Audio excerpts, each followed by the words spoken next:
Nii, kallid meie lugude kuulajad, vaatajad, kuna homme on vastlapäev, aga homme on kiire, sellepärast et vaja vastu kukleid ise teha, siis mõtlesin, et laulan selle laulu, mis on tegelikult homseks nagu mõeldud täna juba ette ära, et saate teiegi, kallid sõbrad, seda meelde tuletada ja võib-olla ka oma pereringis siis laulda või sõpruskondades, kui te koos olete sel päeval.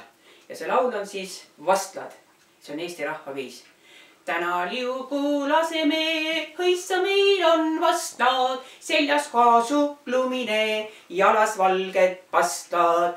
Ai, ridiralla, jalas valged pastlad. Ai, ridiralla, jalas valged pastlad. Õhtuks oa leemekest saab ka sea jalgu, hammastega anname neile tubli talgu.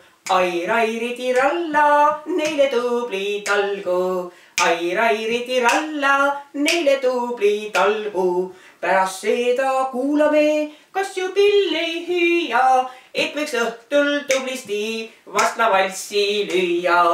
Ai, ridiralla, vastlavalssi lüüa. Ai, ridiralla, vastlavalssi lüüa. Tänan, sõbrad!